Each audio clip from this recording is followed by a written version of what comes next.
Amém. Shalom a todos. Sou grato pela vida de vocês. Que Deus abençoe cada um que está participando dessa nossa aula.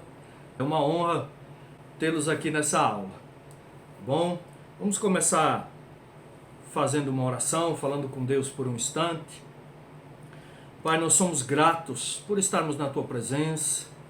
Pedimos que o Senhor conduza esta aula segundo a Tua vontade, que possamos ser uma ferramenta nas Tuas mãos para transmitir, Senhor, uma palavra de vida ao coração de cada um que está ouvindo, Senhor.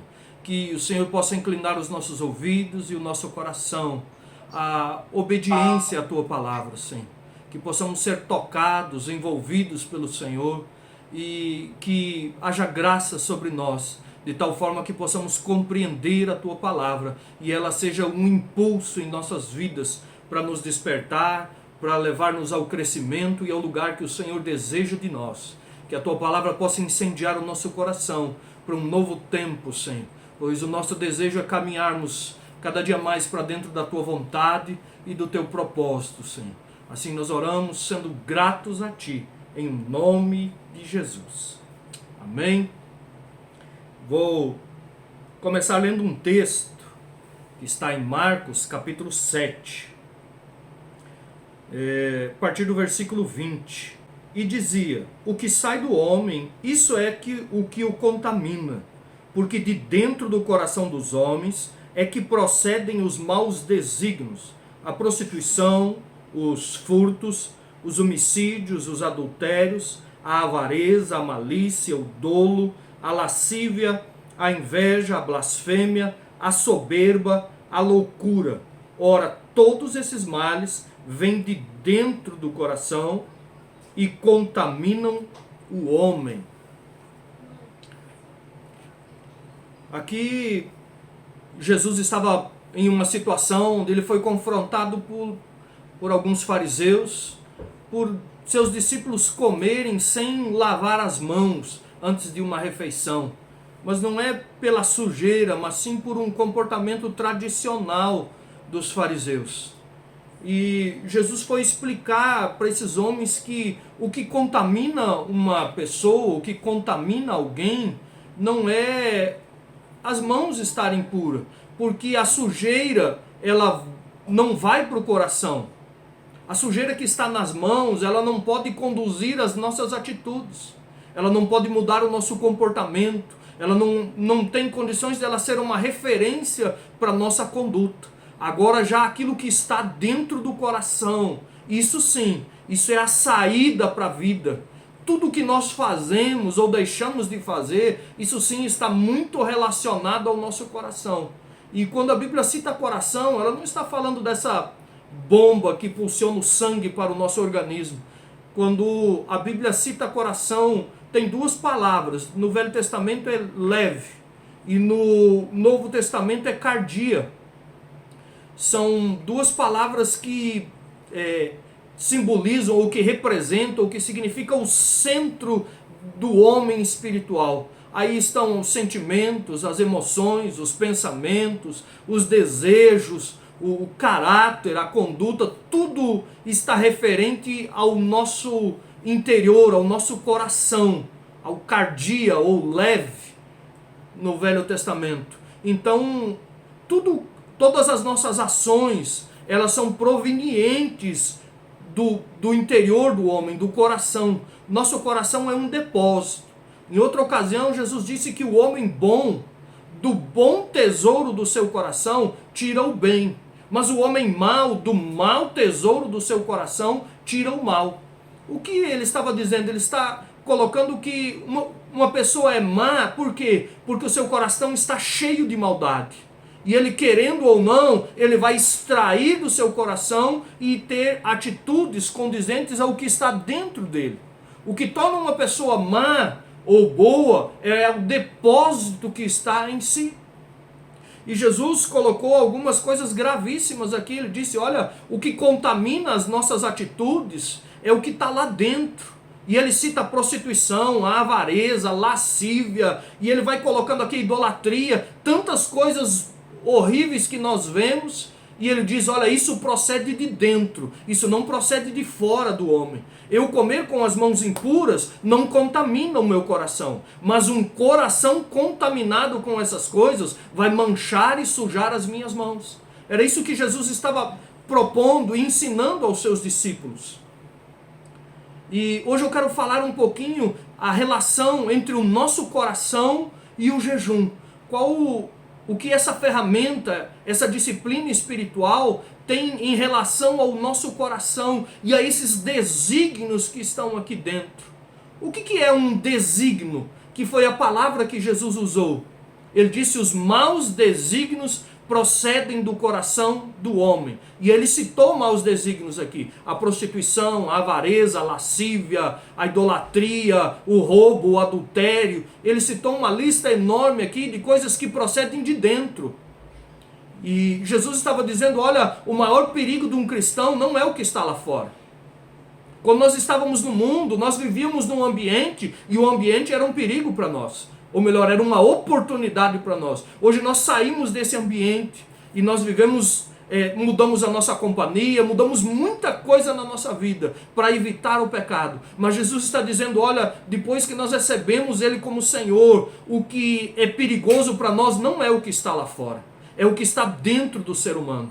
Alguém pode se retirar e ir viver no deserto, separado de tudo quanto é civilização, pessoas ou redes sociais, comunicação, e ele vai pecar lá onde ele está. Por quê? Porque há desígnios ruins aqui dentro que precisam ser removidos e tirados. Então, o que são desígnios? São impulsos dentro de nós que foram colocados ou pelos nossos olhos, pelos nossos ouvidos, pelas nossas ações, pelas nossas palavras. São coisas que entraram na nossa vida e isso contamina a nossa vida. O que são esses impulsos? São pesos. Quando eu era menino, eu tive o prazer de ver sei lá se é prazer, mas eu vi uma balança de 2 pratos. O que é uma balança de 2 pratos? É onde se coloca um peso, vamos dizer, se coloca 1 quilo de ferro, de material pesado em um lado da balança e do outro lado se coloca o produto que nós vamos comprar. Vai colocando o bife, a carne, até que os pratos fiquem iguais. Isso é uma balança de 2 pratos. Na nossa vida de fé, muitas vezes nós estamos numa condição que estamos igualados. A tentação vem, o peso vem, tentando fazer com que a gente peque, com que a gente erre. E aí se manifesta o desígnio do nosso interior, bem na hora dessa dificuldade. E o que acontece? Ele vai inclinar a nossa balança ou para um lado bom ou para o lado ruim. Muitas vezes a pessoa está se esforçando para não se entregar ao pecado, para não se entregar a uma vida devassa, suja, impura, mas na hora do confronto, na hora da dificuldade em que ele está dentro daquela guerra, daquela luta, os desígnios do coração se manifestam e pendem e impulsionam aquela pessoa ao erro, a tropeçar, a fracassar, a falhar. Então, os desígnios, eles brotam de dentro do ser humano e eles são um peso na hora da nossa decisão. Eles são um impulso para o lado errado. Ou os bons desígnios nos ajudam a vencer e a permanecer firme naquilo que nós estamos fazendo. Em Gênesis capítulo 6, eu gostaria de ler contigo. Gênesis 6, 5. Diz assim: viu o Senhor que a maldade do homem havia se multiplicado na terra, e que era continuamente mal todo o desígnio do coração. Então se arrependeu o Senhor de ter feito o homem na terra, e isso lhe pesou no coração. E disse o Senhor: eu farei desaparecer da face da terra o homem que criei, e o homem, o animal, e ele vai citando aqui. Observe, o Senhor olhou para a terra e o que ele viu? Ele viu o coração do homem. E o que ele viu lá dentro? Ele viu esses desígnios que Jesus falou, citou lá em Marcos 7. Ele olhou e ele não viu apenas as atitudes do homem. Ele viu o que estava lá dentro. Ele viu que os desígnios, aquilo que estava dentro do ser humano eram maus continuamente e inclinavam o ser humano para a maldade. E o que mais? E ele viu que essas pessoas não buscavam inibir ou controlar aquilo que brotava de dentro. Pelo contrário, eles davam liberdade. Eles não tinham interesse nenhum em vencer isso, em parar o pecado. Pelo contrário, eles se entregavam cada vez mais fundo a esse pecado.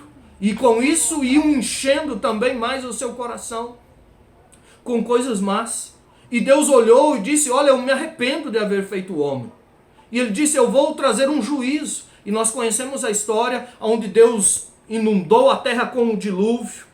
E junto com as águas, ele submergiu os maus desígnios que estavam sobre a humanidade, dando uma oportunidade de o homem recomeçar através da família de Noé, para que pudesse ter uma nova chance de começar novamente. Mas o que eu gostaria que você observasse aqui é justamente essa palavra. Os desígnios do coração do homem eram mal continuamente.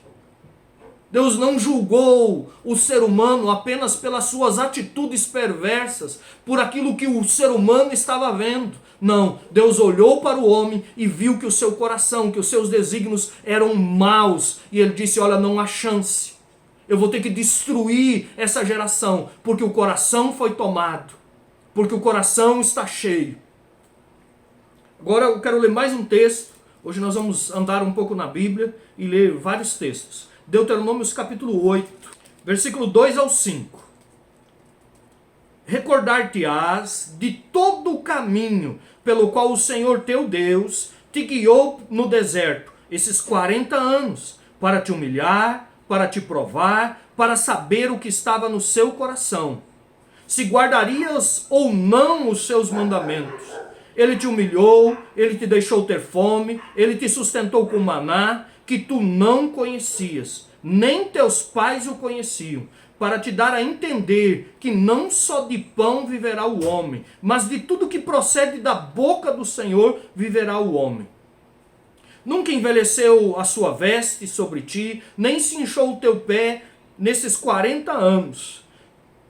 Sabe, pois, no teu coração, que como um homem disciplina seu filho, assim te disciplina o Senhor teu Deus. Guarda os mandamentos do Senhor teu Deus, para andares nos seus caminhos e o temeres. Porque o Senhor teu Deus te faz entrar numa terra boa, terra de ribeiros, terra de águas, fontes de mananciais profundos, que saem dos vales e das montanhas, terra de trigo, de cevada.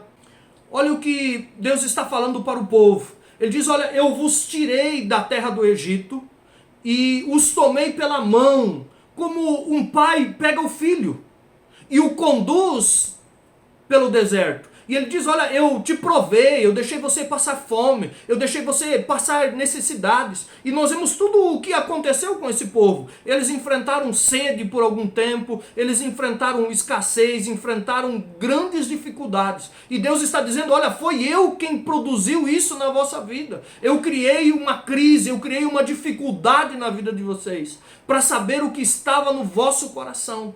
Agora eu lhe pergunto, Deus não sabia o que estava no coração deles? Deus sabia sim, porque Deus já havia, em Gênesis 6, o texto que nós lemos, já havia destruído uma geração. Por quê? Porque o seu coração era completamente mau, cheio de desígnios maus.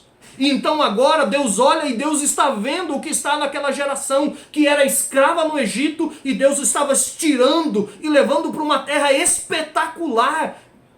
Mas ele diz: olha, eu preciso que vocês atentem. Não era Deus que precisava saber o que tinha no coração deles, eram eles que deveriam olhar para o seu coração.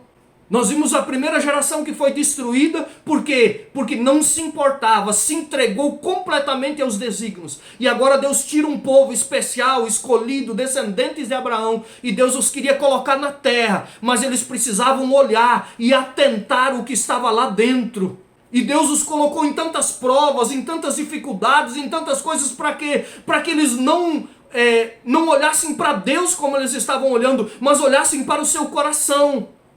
Mas eles, com um espírito de escravidão ainda os segurando, o que eles fizeram? Em vez de eles olharem para si e dizer, olha Deus, olha como eu sou, eu murmuro, eu reclamo, eu te desonro, eu te desprezo, como estava acontecendo no deserto. Não, eles olhavam para Deus e para Moisés e diziam, olha o que Moisés está fazendo conosco. Moisés nos trouxe para o deserto para nos matar. Deus nos trouxe aqui para tirar a nossa vida. Não tinha sepultura no Egito o suficiente. E Deus fez de tudo para que esse povo olhasse para si próprio e atentasse para o seu coração. Porque Deus queria mudar isso. Deus queria tirar e Deus queria limpar aquele coração e transformá-los em filhos.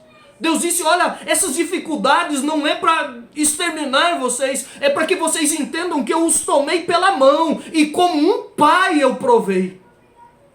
O deserto faz duas coisas em essencial na vida de uma pessoa. Primeira delas, ela revela Deus como pai. O deserto tem esse serviço e foi isso que Deus quis fazer com aquela geração. E grande parte dela, os que já estavam acima de 20 anos, não entenderam e não aceitaram isso. Deus queria se manifestar como pai, mas eles viam Deus como um carrasco que estava privando eles e colocando eles em uma condição ruim. E a segunda coisa que Deus faz, Deus revela o Filho. A qualidade, a condição. Deus manifesta quem o Filho é. E isso era para ter acontecido com o povo, mas eles não deram ouvidos a isso. Eles não conseguiram olhar. Foi uma geração que não olhou para si. Uma geração escravizada que só olhava e apontava o dedo para os outros. E Deus falou, olha, Deus se esforçou, se é que posso dizer dessa maneira, mas Deus trabalhou aquela geração para que eles pudessem olhar para o seu coração, porque Deus não queria condenar eles à morte no deserto. Deus queria resgatar eles da escravidão, conscientizá-los que eles são filho, tratá-los como filho e levar para uma terra excelente na presença de Deus. Mas eles não conseguiram entender isso. Eles não olharam para si, eles não reconheceram a sua debilidade. Em momento algum eles conseguiram. Isso fez com que aquela geração fosse exterminada no deserto. O deserto só é uma ferramenta de morte. Ouça com atenção. O deserto só é uma ferramenta de morte para quem quer entrar nele e sair do outro lado do mesmo jeito que ele entrou. O deserto não é uma ferramenta de morte para quem tem o desejo de entrar nele e passar por uma mudança e sair do outro lado melhor do que estava. E esse foi o propósito de Deus com aquela geração. Os colocou no deserto para quê? Para que o coração deles fosse transformado, para que eles pudessem olhar a maldade que estava lá dentro, reconhecer ela na presença de Deus e ter uma vida mudada e transformada. Mas eles não conseguiram olhar para dentro de si. Agora, o que o jejum faz conosco? Nós estamos falando sobre o jejum. Eu fiz essa introdução, falei um pouquinho sobre os desígnios para entender o que o jejum faz na nossa vida. Qual é um dos papéis do jejum na nossa vida? É produzir um deserto em nós para que o que está aqui dentro seja manifesto, para que a gente possa compreender o que está aqui, para que possamos ser limpos. O jejum cria uma circunstância ao nosso redor para que a gente possa compreender o que está dentro do nosso coração, para que isso possa ser arrancado e tirado. Deus espera de nós que nós possamos olhar para dentro de nós e não só para a vida dos outros. Foi esse o propósito do deserto para aquelas pessoas. É claro que foi muito mais do que isso. Mas Deus queria que aquele povo olhasse para dentro de si e conseguisse romper, conseguisse sair da condição em que eles estavam. Eu quero ler um texto que está em 1 Coríntios capítulo 4. Olha o que Paulo falou sobre os desígnios do nosso coração. 1 Coríntios 4, versículo 1. Pois assim importa que os homens nos considerem como ministros de Cristo e dispenseiros dos mistérios de Deus. Ora, além disso, o que se requer dos dispenseiros é que cada um deles seja encontrado fiel. Todavia, a mim muito pouco se me dá de ser julgado por vós, ou por tribunal humano. Nem eu tampouco julgo a mim mesmo, porque de nada me argui a consciência. Contudo, nem por isso me dou por justificado, pois quem me julga é o Senhor. Portanto, nada julgueis antes do tempo, até que venha o Senhor, o qual não somente trará à plena luz as coisas ocultas das trevas, mas também manifestará os desígnios dos corações, e então cada um receberá o louvor da parte do Senhor. Olha o que Paulo está colocando aqui. Paulo estava falando a respeito do ministro. Ele diz, olha, nós como ministros, nós devemos ser considerados como ministros e dispenseiros das coisas de Deus.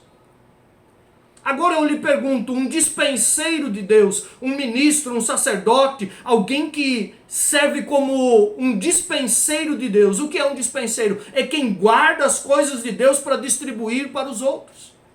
Aonde um dispenseiro guarda as coisas que Deus lhe dá? Ele tem um quartinho na sua casa, com uma chave onde ele põe as coisas que Deus o deu? Não. Como dispenseiros nós guardamos aqui dentro. Nós somos um vaso, nós somos um canal onde vai passar as coisas de Deus e vai tocar as pessoas. E é por isso que Paulo diz, olha, quanto aos dispenseiros é necessário que eles se acham fiéis, que haja integridade, que haja cuidado na vida. Por quê? Para que a gente não venha contaminar aquilo que Deus colocou sobre nós. Um dispenseiro não pode ser um homem sujo, dado à lascívia, à pornografia, a imundícias que o mundo oferece lá fora. Por quê? Porque nós não podemos contaminar aquilo que Deus nos confiou. E é isso que Paulo disse, olha, nós temos que ser achados fiéis nesse serviço. E ele está falando justamente da conduta moral. E muito mais, ele vai fundo, ele fala do que está dentro do ser humano. E ele disse, olha, eu a mim mesmo, nem eu posso me julgar corretamente. Porque eu não sei tudo o que está dentro. Olha quem era Paulo e olha o que ele estava dizendo. Ele disse, eu não posso me julgar com perfeição. Nem um tribunal humano, por melhor que seja, pode me julgar com exatidão. O único que pode é o Senhor. E ele disse, e ele vai fazer. E ele diz algo aqui interessante, ele torna a tocar na palavra desígnios. E ele diz, e o Senhor vai manifestar, vai trazer à luz aos desígnios do nosso coração. Ele falou, ele vai expor. E vai nos dar a recompensa ou o louvor por isso. Olha que palavra bonita, Deus vai nos recompensar. Bom, mas o problema é quando os desígnios são maus. Nós acabamos de ver uma geração que foi consumida e enterrada pelas águas do dilúvio. Por quê? Porque os desígnios do seu coração eram maus. E agora Paulo está dizendo, olha, eu não vou me julgar, eu não posso me julgar, o tribunal não pode me julgar, vocês não podem me julgar, o único é o Senhor. E Ele vai manifestar os desígnios do nosso coração e vai nos dar a recompensa por eles. Os desígnios estão dentro de nós e quando Deus olha para a nossa vida, Ele vê o que está lá. Diante de Deus tudo está patente, tudo está claro. Agora, como Deus vai manifestar os desígnios do coração de alguém?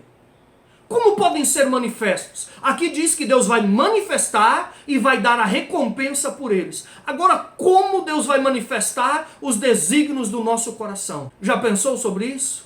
Na verdade, muitas vezes nós tentamos ignorar o que está aqui dentro. Nós tentamos esconder, nós tentamos nem acreditar no que realmente está dentro de nós. Nós buscamos ignorar. E foi justamente o erro daquela geração no deserto. Eles ignoraram tudo o que estava aqui dentro.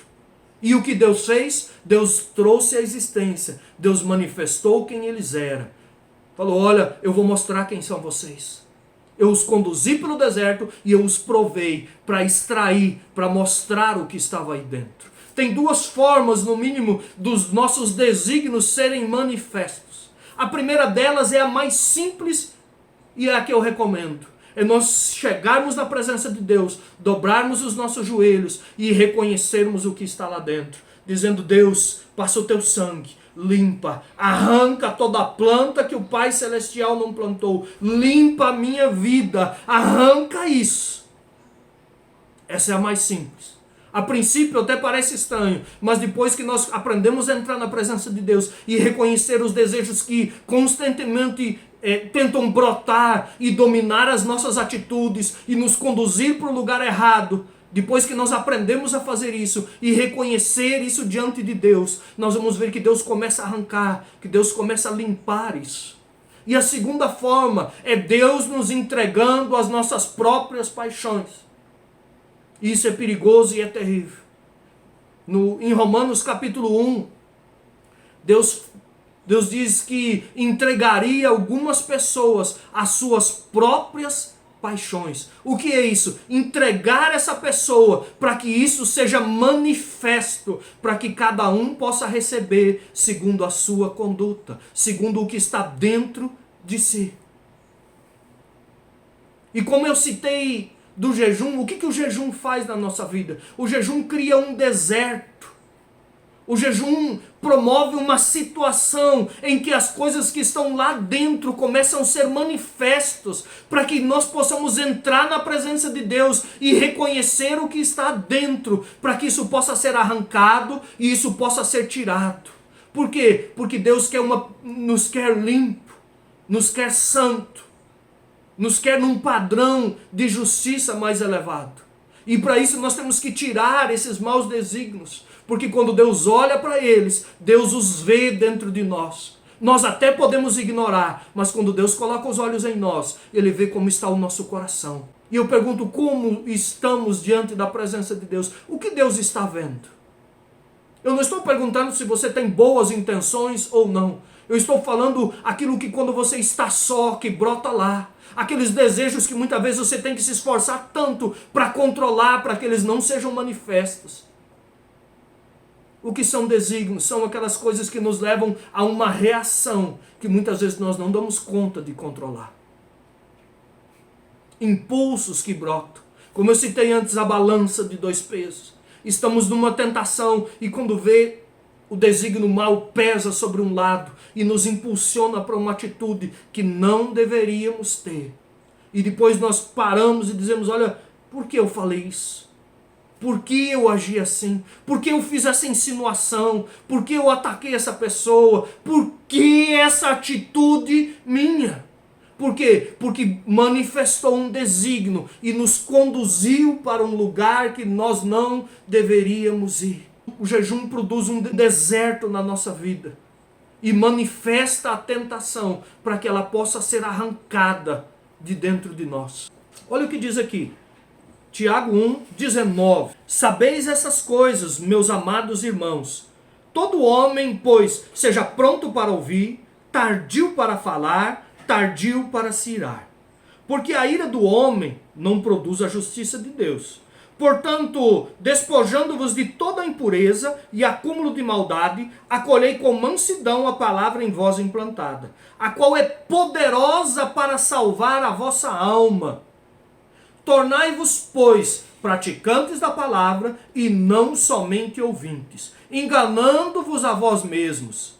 Porque se alguém é ouvinte da palavra e não praticante, assemelha-se o homem que contempla num espelho o seu rosto natural. Pois assim mesmo se contempla e se retira, e para logo se esquece de como era a sua aparência.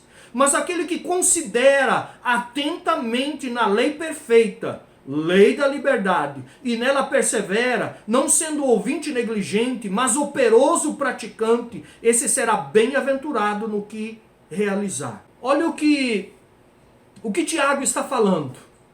Ele está citando aqui, em primeiro lugar, acredito eu, que ele estava falando sobre a conduta de um homem quando ele é repreendido, quando ele é corrigido, tanto por Deus como por alguém que Deus colocou diante dele para o corrigir e para repreender uma má atitude ou algo que essa pessoa viu de errado nele. E Tiago coloca alguns passos aqui muito interessantes para mudança e para transformação de uma pessoa. Ele diz: olha, em primeiro lugar, esteja pronto para ouvir e tardio para falar. O que ele estava dizendo? Ele estava dizendo, olha, cuide, esteja pronto para ouvir o que essa pessoa está dizendo. Por quê? Porque ela pode estar te acusando, mas pode ter muita verdade no que ela está falando. E isso vai ajudar você a mudar o seu comportamento e ser transformado. E ele está colocando alguns passos aqui para que uma pessoa se torne um bem-aventurado. E o primeiro deles é estar pronto para ouvir essa repreensão. Estar atento, olha, o que essa pessoa está dizendo pode ser verdade. Você pode precisar realmente de uma mudança nessa conduta. O segundo, não se irá. Porque quando eu sou repreendido por alguém, a primeira coisa que vem é a ira. Ele diz, quem é essa pessoa para estar me corrigindo? Ela não tem defeito, não? Então nós iramos, e aqui diz, olha, na ira do homem não opera a justiça de Deus. Falhou, essa repreensão não teve fruto. E ele diz mais, receba com mansidão a palavra em voz enxertada. Ele diz, olha, essa palavra proferida, essa palavra liberada, ela pode produzir salvação na sua vida. Ela pode mudar o seu comportamento, ela pode transformar, ela pode tirar você do caminho de perdição e mudar a sua conduta para que algo pior não suceda. E ele vai falando da prática, que nós devemos ser praticantes. E ele coloca esse caminho de repreensão, e não só por uma outra pessoa. Quantas vezes eu me peguei lendo a palavra de Deus, e aquele texto pulou da Bíblia, parece que me bateu. E eu vi que aquilo era para mim, e não só para mim, Deus estava corrigindo a minha conduta. E Tiago falou, olha, presta muita atenção nesses momentos, porque eles são importantes. Por quê? Porque tanto uma repreensão exterior de alguém, quanto uma repreensão gerada pela palavra quando estamos lendo, ela pode nos salvar, ela pode mudar, mas nós somos como um homem que olha no espelho e vê o seu reflexo. Qual o reflexo? O reflexo lá de dentro, os desígnios que ninguém vê, mas eles são manifestos em algumas ocasiões. Ele está dizendo, aproveite isso, dobre o seu joelho, se arrependa, põe em prática essa palavra, se empenhe com isso, porque isso vai produzir mudança e vai te levar para um caminho de melhora, um caminho de alguém bem-aventurado.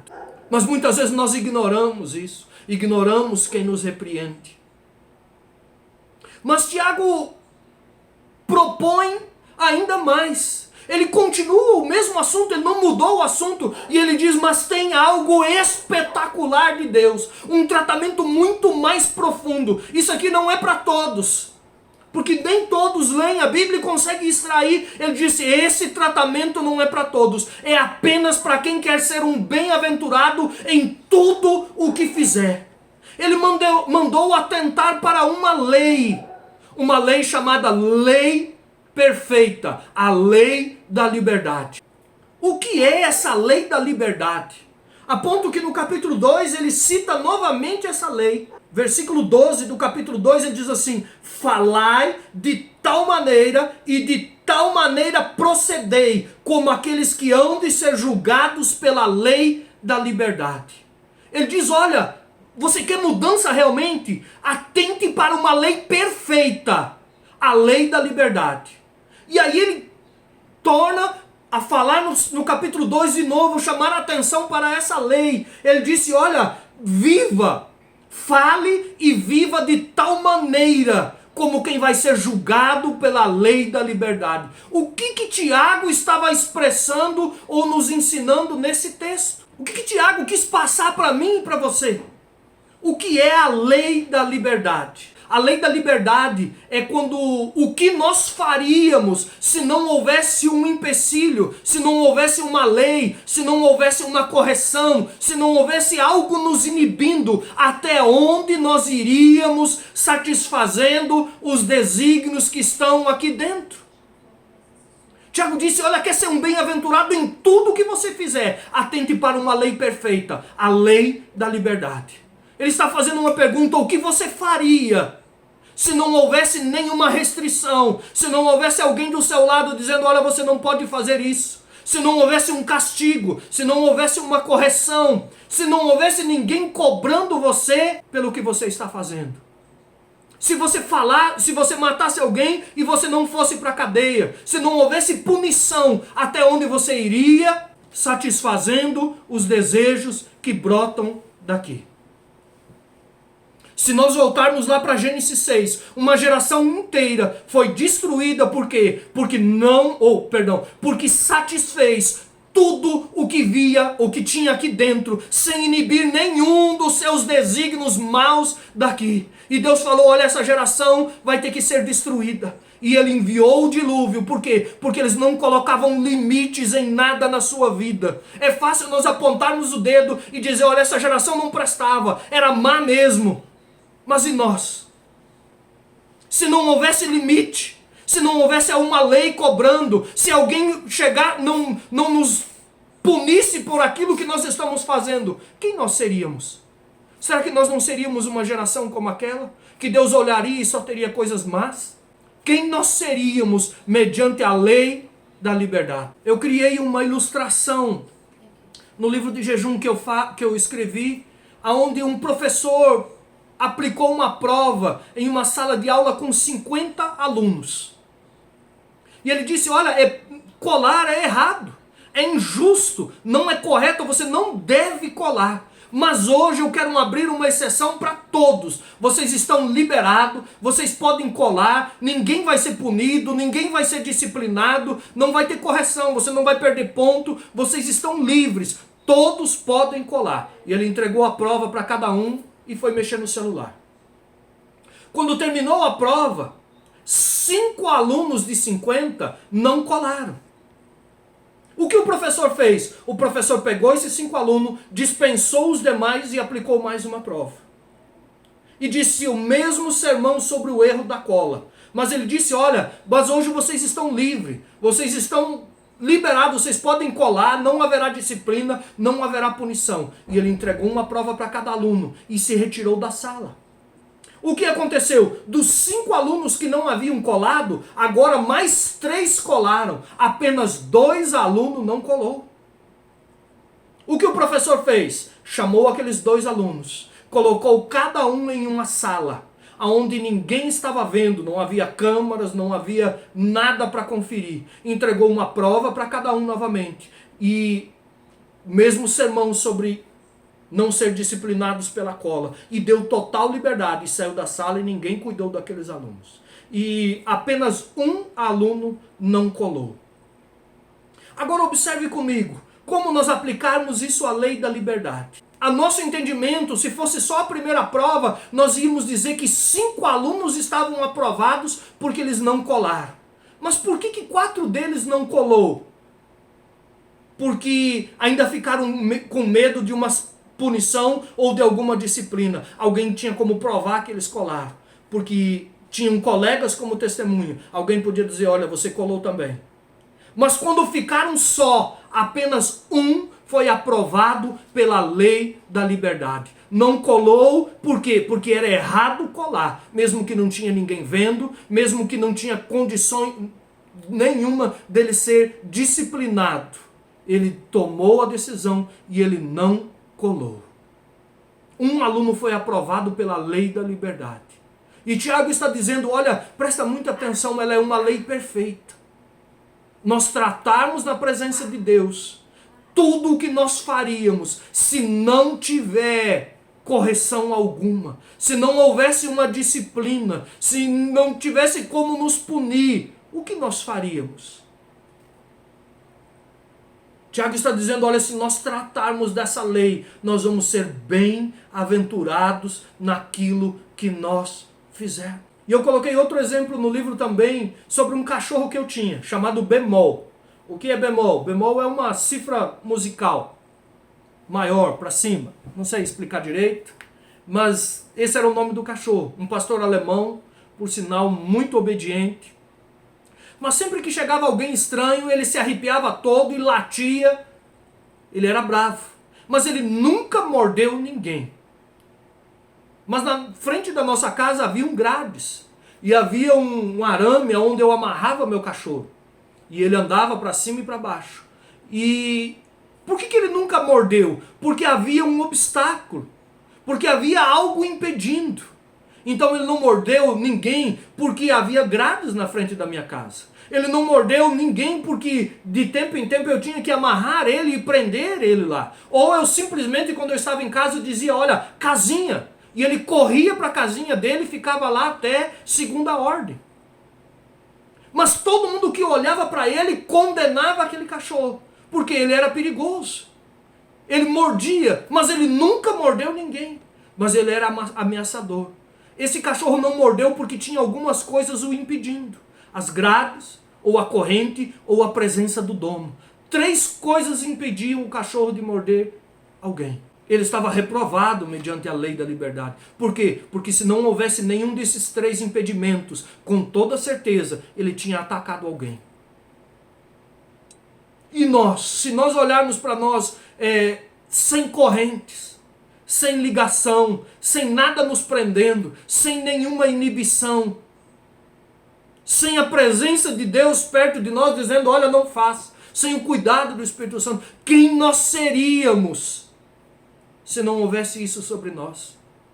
E Tiago está dizendo, olha, você quer viver uma vida de excelência, você quer encontrar um lugar para ser um homem bem-aventurado, trate a sua vida na presença de Deus pela lei da liberdade. O que é a lei da liberdade? O que eu faria se não houvesse nenhum impedimento ou punição na minha vida? Quando Deus olha para nós, é isso que Ele vê. Então não custa nós chegarmos na presença de Deus e tratarmos a nossa vida e reconhecermos o que está aqui dentro. E o jejum vem como uma ferramenta para nos auxiliar a fazer isso. Por quê? Porque o jejum cria esse deserto, como Deus fez com o povo lá. Nós não vamos para um deserto físico, mas nós passamos por crise, por situações tão difíceis que vão manifestar o que está aqui dentro. Eu me lembro do primeiro jejum que eu fiz de 21 dias. Jovem, solteiro, eu recém tinha chegado em Primavera do Leste, mudado para cá, com um propósito. Sair da companhia ruim da cidade onde eu estava, abandonar aquela vida de pecado, de sujeira, de imundícia e vir para cá e servir a Deus com todo o afinco, com toda a força. E eu cheguei aqui e eu era bombardeado com tantos pensamentos, com tantas tentações para me voltar para o pecado. E eu falei, eu preciso jejuar para mortificar a minha carne. E eu fiz, segundo jejum, acho que eu fiz longo, que já foi de 21 dias. Eu falei, eu vou pôr para rachar, para mudar isso, para mortificar mesmo. E eu me lembro que eu estava concluindo a 2ª semana de jejum, e eu estava sentado embaixo de um pé, de um limoeiro, lendo a Bíblia, e começou a brotar tanta ira dentro de mim. Eu fechei aquela Bíblia tremendo de ira, e a vontade era pegar aquela Bíblia e jogar com toda a força para o terreno baldio que estava do meu lado. E eu comecei a chorar, a princípio de desespero. E eu disse, Deus, o jejum não está servindo para nada. As tentações aumentaram, os pensamentos estão explodindo a minha cabeça, o desejo do pecado, um confronto, a vontade de voltar para trás, de voltar para o mundo. Eu disse, eu estou muito pior do que eu estava. E eu fui abrindo meu coração e chorando na presença de Deus, e eu comecei a sentir a presença de Deus naquele lugar. E aquela angústia foi começando a ser substituída por um gozo, por uma paz, por uma confiança de que eu estava no caminho certo. E aquele dia eu entendi algo que mudou a minha concepção sobre o jejum. Por quê? Porque o jejum, ele traz mortificação sim, mas a primeira coisa que ele faz é manifestar e expor em forma de tentação tudo aquilo que está escondido lá dentro. Aquilo que muitas vezes nós ignoramos, nós tentamos esconder, nós tentamos não acreditar, nós não queremos que as outras pessoas vejam, mas quando Deus olha para nós, Ele vê e está lá. Então quando nós entramos em um jejum, é gerado um deserto, uma crise dentro de nós, e essas coisas começam a ser expostas através do jejum, através desse deserto, para que a gente possa chegar na presença de Deus, e como nós falamos na primeira aula, fazer a nossa voz ser ouvida no alto. Então o que o jejum faz? O jejum marca um X no desígnio mal que está lá dentro e o manifesta em forma de tentação e nos dá condições de expor ele diante de Deus para que ele seja arrancado. Nós não falamos na primeira aula que o jejum faz conosco, o jejum faz com que a nossa voz seja ouvida nos céus e venha uma resposta de Deus para nós. Então o jejum manifesta também aquilo que está lá dentro. Ele marca um X no desígnio e diz, olha, apareça aí em forma de tentação. E esse deserto, essa pressão, essa angústia, manifesta o que está lá dentro. E nós colocamos um X e dizemos, Deus, olha o que está aqui. Por quê? Porque o deserto mostra para nós o que está lá dentro, não para Deus. E o jejum faz nós olhar para quem nós somos. E quando nós vemos o que está lá, o jejum nos dá condições de colocar um X e dizer, Deus, olha quem eu sou. Olha o que tem dentro de mim. Arranca isso. Limpa a minha vida. Muda essa condição. É o que Deus espera de nós. E o jejum é uma ferramenta importante.